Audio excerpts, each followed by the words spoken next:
Græni hatturinn á Akureyri þekktasti tónlistarstaður fyrir utan höfuðborgarsvæðið, en hann hefur verið lokaður eins og margir aðrir mánuðum saman. En nú fögnuður í bæ. Hann að opna aftur. Ég hitti eigandann, Hauk Tryggvason, og ræddi málin.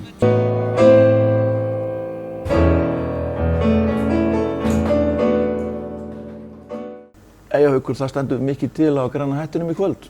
Jú, það hljómsveitin Killer Queen í kvöld og annað kvöld. Já. Og þú ert nýlega búin að opna aftur. Já, þetta hvað, þriðja helgin. Já. Og áður við erum búin að vera með loka núna hvað í 5 mánuði.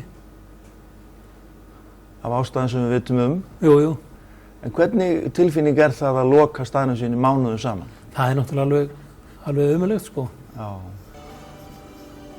Djöfull erfitt, en maður vissi bara alltaf hálfa mánuði í einu, þannig að það bjargaði því að maður hélt alltaf áfram.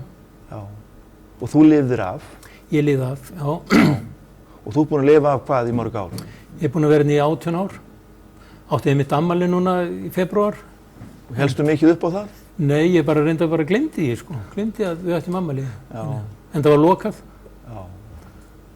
Þetta að mér sýnist stærsti og frægasti svona tónlistarstaðurinn á landsbyggðinni, það ekki satt hjá mér? Já, svona eitthvað til í því, jú. Já. Og þú ert með hljómsveitir hér allar helgar árið kring undir venjulegum kringumstæðum? Já, við höfum verið með undanfarin ár 150 tónleika, 140 tónleika ári. Já.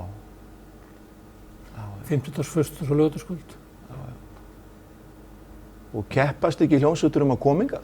Jú, það mikil ásókn hljómsveit að komast að. Já, þannig að þú getur valið Já. Já. Hvað stendur upp úr eftir 18 ár? Ég veit það ekki. Ég var nú með... Fyrir utan þessa lokun? Og með Lifun á tónleika hérna fyrir 5 ári síðan. Já. Lifun var einmitt 50 ára núna síðustu helgi. Já. Þannig að við vorum svona að láta okkur dreyma hvort við getum endurtekið það, en það fór eins og það fór. Hvað máttu að hleypa mörgum inn í kvöld? Við höfum að hleypa inn 180, svona venjulega. Já. En núna á COVID-tímum Já, það bara 50. Það bara 50, já. Það næri ekki 1/3. Nei, þess vegna höfum við þurft að takmarka okkur við hljómsveitir, sko. Við getum ekki boðið upp á 5 manna hljómsveit úr Reykjavík, sko. Nei. Allur inngangseirinn fer bara þá í að borga ferðarkostnað norður. Já. Þannig að við höfum verið með mikið með svona 1 og 2 og 3. Já. Hvernig þá dagskráin svona það sem hún sér fram í næsta mánuð? Það er Óskar Péturs og Magni eru næsta 50dag, og svo Eyvi Kristjáns og Eyþór Ingi. Já. Og svo Valdimar, og svo bara möguleiki að vera með svona hljómsveitir sem eru hérna á svæðinu, eins og Kvandarsbræður og Killer Queen. Já. En landið að rísa, við skulum vona að þetta sé að...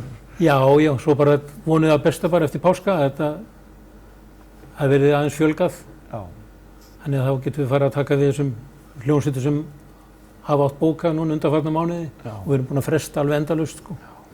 Við vorum til þess áttum að vera með Ljóta álfitana núna páskana, og verðum bara því miður að aflýsa því.